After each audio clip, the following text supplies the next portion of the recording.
اللہ کی طرف سے مال کا مل جانا اور مال بھی نیک آدمی کے پاس ہونا، تو یہ مال اللہ کا بڑا فضل ہے۔ آپ علیہ الصلوۃ والسلام نے فقراء کی بھی تعریف فرمائی ہے اور صاحب مال والوں کی بھی تعریف فرمائی ہے، اور بتایا کہ جس آدمی کی زندگی میں نیکی اور تقوی ہے، اس کی زندگی میں مال اللہ کی بڑی نعمت، اللہ کا بڑا فضل ہے۔ اور پھر آپ علیہ الصلوۃ والسلام نے ایسے لوگوں کی تعریف بھی فرمائی، حوصلہ افزائی بھی فرمائی، اور لوگوں سے بھی ان کو مرتبہ دلانے کی تلقین فرمائی کہ ان کا خیال رکھو۔ یہ دین جو آج مجھے اور آپ تک پہنچا ہے، ہر دور میں اور ہر صدی میں ایسے خوش نصیب لوگ رہے ہیں جنہوں نے اپنے علم اور اپنی صلاحیتوں کے ذریعے، اور دوسری طرف جنہوں نے اپنی دولت اور مال کے ذریعے اس دین کی حفاظت اور اشاعت کی ہے۔ کہ دو طبقے اس دین کی زندہ کرنے کے بنیادی ذریعے ہیں جنہیں اللہ نے قبول فرمایا ہے۔ ایک وہ جن کے پاس علم اور زندگی کی صلاحیتیں ہیں، دوسرا وہ نیک مسلمان جن کے پاس اللہ نے دولت دی، مال دیا، اور انہوں نے اللہ کا دین کی حفاظت اور اشاعت کے لیے اپنی یہ دولت صرف کی۔ ہر دور میں ایسے خوش نصیب لوگ گزرے، اور جس کی برکت سے آج میں اور آپ مسلمان ہیں۔ اگر یہاں ہم بیٹھے درس دے رہے تو اس مسجد کی عمارت میں کسی خوش نصیب مسلمان کا پیسہ بھی تو لگا ہے نا۔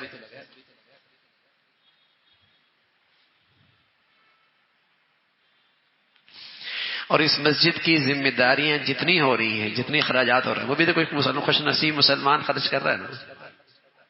ایسی دین کے جتنے شعبے ہیں، کچھ افراد اپنی زندگیاں لگا رہے ہوتے ہیں اور کچھ مسلمان اپنی دولت لگا رہے ہوتے ہیں، تب یہ دین زندہ رہتا ہے۔ اس دین کی زندگی کے لیے، اس کے احیاء کے لیے، اس کی اشاعت کے لیے، اس کی حفاظت کے لیے یہ دو طبقے ہمیشہ رہے۔ ایک نے اپنا مال، اپنا علم لگایا، صلاحیتیں لگائی، زندگی لگائی، اور ایک طبقے نے اپنی دولت لگائی، اپنے وسائل لگائے، اپنا پیسہ لگایا۔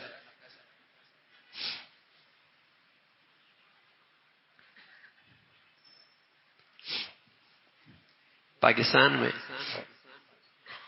پورے پاکستان میں آپ کو نظر آئے گا رمضان کی ایسی رونق کہیں نہیں ملے گی جیسی رونق کراچی میں ملتی ہے۔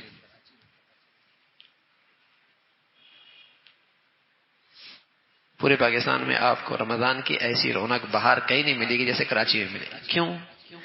کراچی میں ایسے خوش نصیب لوگ موجود ہیں جو دین پر اپنا پیسہ لگاتے ہیں، اپنی دولت لگاتے ہیں۔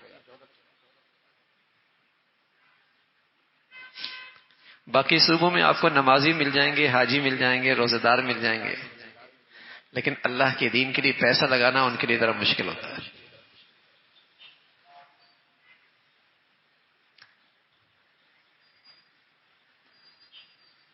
یہ جو رونق آپ کو نظر آتی ہے نا،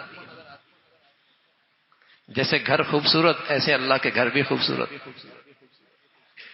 اور صرف خوبصورت نہیں، پھر اس کی آبادی کے نقشے بھی۔ سیاحت کی جگہ نہیں رہی، محض سیاحت گاہ نہیں بنی، آباد بھی ہے، اعمال بھی ہیں، نیکیاں بھی ہیں۔ آپ دیکھ رہے ہیں نا رات کا کیا منظر ہوتا ہے، رات 2 بجے ہزاروں نوجوان اللہ کے گھر میں۔ یہ بہار آپ کو پورے پاکستان میں کہیں نہیں ملے گی۔ تو جہاں مسلمانوں میں یہ 2 طبقے رہیں گے جو اپنی زندگیاں اور اپنا علم اللہ کے دین کے لیے صرف کریں گے، اور جہاں مسلمانوں کا پیسہ اللہ کے دین کی حفاظت میں لگے گا، اشاعت میں لگے گا، وہاں دین کی تازگی رہے گی۔ اور ہر دور میں رہا ہے، رسول اللہ صلی اللہ علیہ وسلم کے زمانے میں بڑے بڑے لوگ جنہیں اللہ رب العزت نے بڑی دولت سے نوازا تھا، ان میں حضرت ابو بکر ہیں، عبد الرحمن بن عوف ہیں، عثمان غنی ہیں، سعد بن ربیع ہیں، ابو طلحہ ہیں اور کئی سارے صحابہ ہیں۔ اب ان کی دولت لگ رہی ہے اور حضرت ابو ہریرہ کا علم لگ رہا ہے، حضرت بلال کی قربانی لگ رہی ہے، خبیب کی قربانی لگ رہی ہے، سمیہ کی قربانی لگ رہی ہے۔ کوئی اپنی جان کی اور اپنے علم کی قربانی دے رہا ہے اور کوئی اپنی دولت لگا رہا ہے۔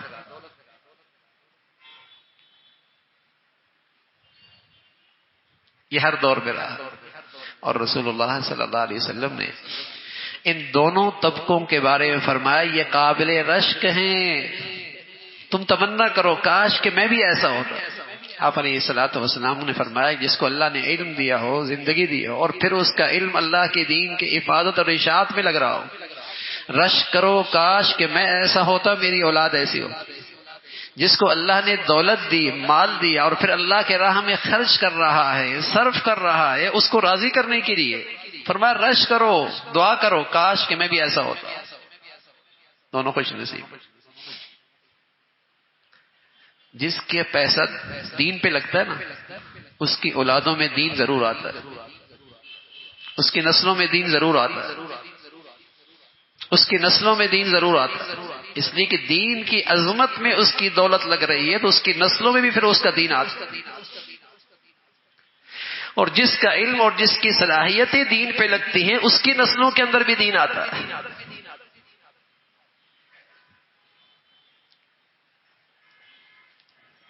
تو حضور علیہ الصلوۃ والسلام کے زمانے کے اندر ایسے صاحب حیثیت لوگ موجود تھے، آپ علیہ الصلوۃ والسلام انہیں بڑی عزت دیا کرتے تھے، ان کو بڑا احترام دیا کرتے۔ یہ دین ایسے نہیں زندہ ہوا نا، کسی کی زندگی لگی ہے، کسی کی دولت لگی ہے۔ دنیا کے اسلامی دنیا میں جن خطوں میں یہ دو چیزیں نہیں رہی یا ایک رہی، وہاں دین کا درخت مرجھا گیا، اس کی بہار ختم ہو گئی، اس کی بہار نہیں رہی۔ یہ پاکستان ہے، یہاں کے مساجد، یہاں کے دینی مراکز، یہاں دینی خدمات، اور سبحان اللہ خوش نصیب مسلمان کی دولت اور پیسہ لگتا ہے۔ اور ایسا بھی نہیں کہ تختیاں لگوانی ہوں، اس نے فوٹو کھنچوانے ہو، نمائش کرنی ہو، ہاں ایسے مخلص لوگ ہیں کسی کو پتہ بھی نہیں لگتا، اور خدمت کر رہے ہوتے ہیں۔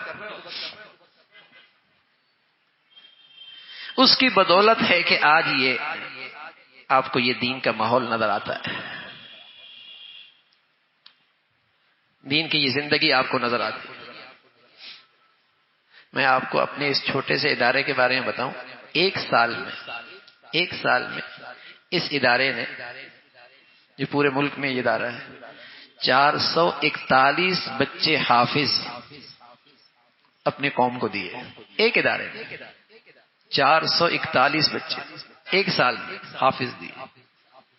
ٹھیک ہے، ان کے حفظ کرانے میں کسی نے محنت کی ہے، کسی نے وقت لگایا ہے، لیکن خوش نصیب لوگوں نے پیسہ بھی تو لگایا ہے، دولت بھی تو صرف کی ہے، وسائل بھی تو دیے۔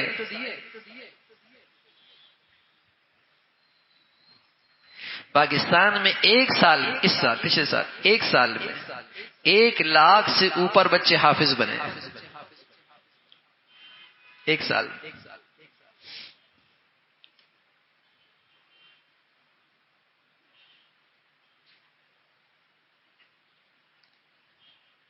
یہ ان خوش نصیب لوگوں کا پیسہ بھی ہے، دولت بھی ہے، جو اللہ کے دین پہ پیسہ خرچ کر کے خوش ہوتے اور اللہ کا شکر ادا کرتے، اللہ تعالیٰ کا شکر ادا کرتے کہ ہمارا یہ پیسہ وہاں خرچ ہوا ہے جو روئے زمین کی سب سے قیمتی چیزیں اللہ کے ہاں، اور وہ اللہ کا دین ہے۔ جس دین کی حفاظت میں پیغمبروں کا خون بہا، نبیوں کی قربانی لگی، اللہ کے پیاروں کی شہادتیں ہوئیں، مسلمانوں کی اولادیں اس کے لیے قربان ہو گئیں، میرے نصیب کی میری دولت اس پہ لگ رہی ہے۔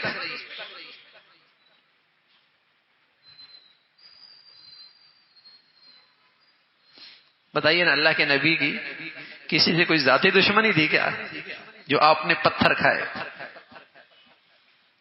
اور آپ کا خون بہا اور آپ کے دندان شہید ہوئے، کوئی ذاتی دشمنی تھی؟ جائیداد کی بات تھی، جاگیر کی بات تھی، اقتدار کی بات تھی، کاروبار کا مسئلہ تھا۔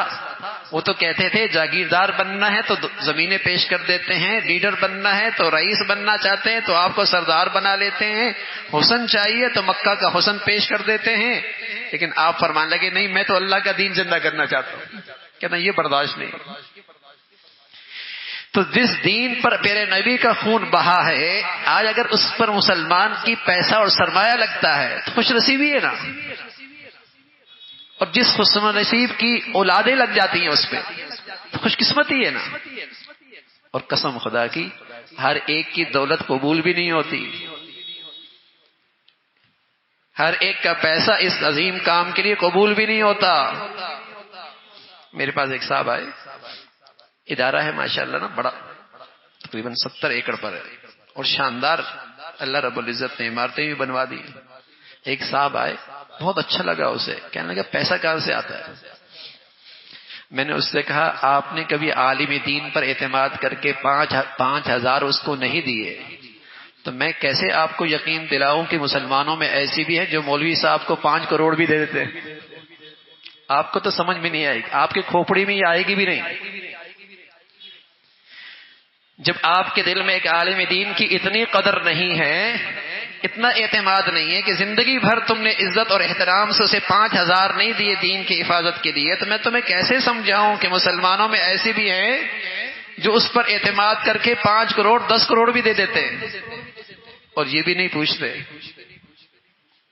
کہاں خرچ کیے۔ اعتماد اتنا ہے، اعتماد اتنا ہے، زندگی دیکھی ہوئی ہے۔ میں نے کہا تمہیں یہ سمجھ میں نہیں آئے گی اور ساری زندگی نہیں آتی، اور اس فکر میں رہتے ہیں کہ پیسہ کہاں سے آتا ہے، ترکی سے آتا ہے، یورپ سے آتا ہے، کہاں سے آتا ہے۔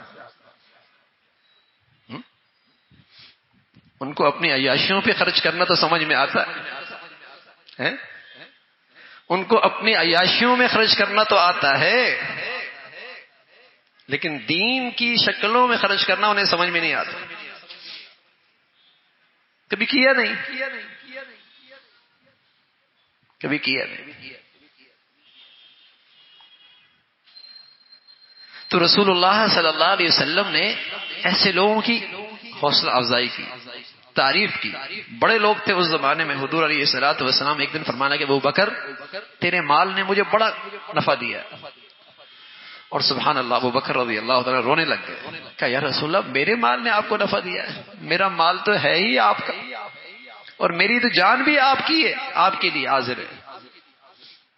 سبحان اللہ، اللہ کے دین پہ خرچ بھی کرے اور عاجزی بھی ایسی ہو، اللہ کے دین پہ خرچ بھی کرے اور شکر گزاری بھی ایسی ہو۔ کہا یا رسول اللہ میرا مال نے آپ کو نفع دیا، میرا مال تو ہے ہی آپ کا، میری تو جان بھی آپ کے لیے حاضر ہے۔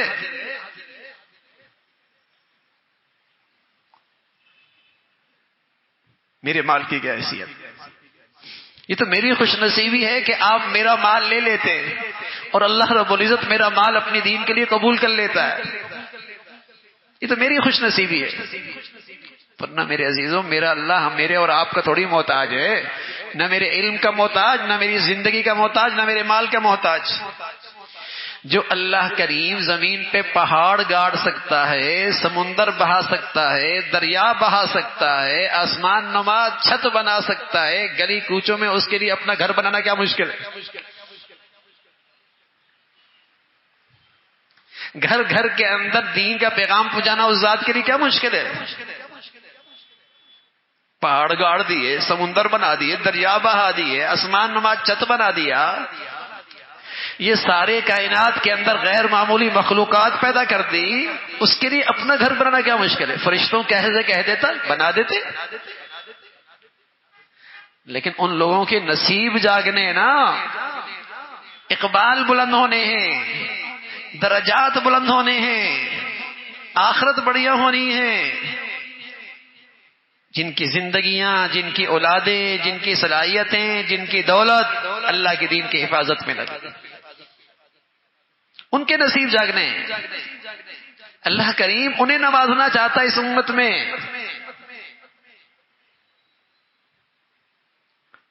میں نہیں خرچ کرتا، میں نے آج تک اللہ کے دین پہ خرچ نہیں کیا، توبہ کرنی چاہیے۔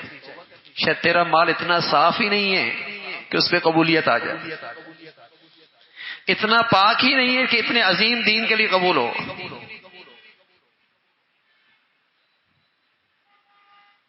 اللہ کے دین کی بات۔ تو ابو بکر رضی اللہ تعالیٰ عنہ ایسا ہوا کہ عمر اور حضرت ابو بکر رضی اللہ تعالیٰ عنہ کسی بات پر ناراض ہو گئے، اور ابو بکر رضی اللہ تعالیٰ عنہ عمر کے پیچھے پیچھے، بھائی مجھ سے میری معافی مانگ لو، مجھ سے غلطی ہو گئی۔ حضرت ابو بکر رضی اللہ عنہ پیچھے پیچھے، عمر گھر پہنچے، دروازہ بند کر دیا۔ حضور علیہ الصلوۃ والسلام کے پاس حضرت صدیق آئے سفارش کرنے کے لیے کہ عمر سے کوئی بات سخت ہو گئی، وہ ناراض ہو گئے، مجھے آپ سفارش کریں کہ عمر مجھے معاف کر دے۔ حضور علیہ الصلوۃ والسلام کے بعد عمر آئے، اور آپ کا ایک پہلو کپڑے کا ہاتھ میں تھا، جیسے دوڑتے ہوئے آئے۔ حضور علیہ الصلوۃ والسلام نے جیسے ہی دیکھا کہ تمہارا ساتھی کسی سے جھگڑ کے آیا ہے، لگتا ہے کسی سے انبن ہو گئی، اس حال میں آ رہا۔ سلام کیا، کہا یا رسول اللہ، میرے اور عمر کے درمیان بات بڑھ گئی، میں اپنی غلطی پر نادم بھی ہوں، میں نے ان سے کہا مجھے معاف کر دو، فابا علیہ، انہوں نے انکار کیا، میں آپ کے پاس آیا، آپ میری سفارش کر دیں، مجھے عمر معاف کر دیں۔ اتنے میں ابو بکر عمر رضی اللہ عنہ گھر میں گئے، کواڑ بند کیا، ٹھنڈے ہوئے، خیال آ گیا ابو بکر ناراض تو اللہ کے نبی ناراض، اللہ کے نبی ناراض تو اللہ ناراض، میرا ٹھکانہ کیا ہوگا؟ ہوش آ گیا، دوڑے، اب یہ معافی مانگنے کے لیے دوڑے۔ ابو بکر رضی اللہ عنہ گھر پہنچے تو دیکھا کہ ابو بکر گھر پہ نہیں ہے، سمجھے حضور علیہ الصلوۃ والسلام کے پاس ہی ہوں، آئے حضور علیہ الصلوۃ والسلام کی خدمت میں، جیسی داخل ہوئی ہے فجعل وجه النبی صلی اللہ علیہ وسلم یتمعر، آپ کے چہرے پہ غصے کے آثار۔ حضرت عمر کو دیکھا تو چہرے پہ غصے کے آثار۔ حضرت ابو بکر رضی اللہ تعالیٰ عنہ ڈر گئے کہیں عمر پر ڈانٹ نہ پڑ جائے، فوراً کہنے لگے یا رسول اللہ، اپنے گھٹنوں پہ کھڑے ہو گئے اور کہا یا رسول اللہ انا کنت اظلم، اللہ میں نے زیادتی کی، یا رسول اللہ میں نے زیادتی کی، یا رسول اللہ میں نے زیادتی کی ہے، عمر نے کچھ نہیں کیا۔ حضور علیہ الصلوۃ والسلام نے فرمایا لوگو، اللہ نے مجھے بھیجا تھا، تم نے جھٹلایا تھا، ابو بکر نے میری تصدیق کی تھی، دنیا نے مجھے جھٹلایا تھا، صدیق نے میرا ساتھ دیا تھا، اپنی جان سے، اپنے مال سے، کیا تم میرے ساتھی کو چھوڑ دو گے؟ سبحان اللہ، جس ساتھی نے آپ کے لیے جان مال سب کچھ لگا دیا، آپ کو ان کو کیسا عزت دے رہے ہیں اور لوگوں کے دلوں میں کیسا اس کا احترام بٹھا رہے ہیں۔ کہا اس نے تو اپنا سب کچھ مجھ پہ لگا دیا، جب دنیا انکار کر رہی تھی، صدیق میری تصدیق کر رہے تھے، اپنا جان مال سب کچھ لگا دیا۔ اور فرمایا ما نفعنی مال قط ما نفعنی مال ابی بکر، اتنا مال مجھے کسی نے نفع نہیں دیا، کسی کے مال نے، جتنا مجھے صدیق کے مال نے نفع پہنچایا۔ جتنا اسکن کا کام میرے کام میں آیا ہے دین کی حفاظت، اتنا کام مال کسی کا نفع میں نہیں آیا۔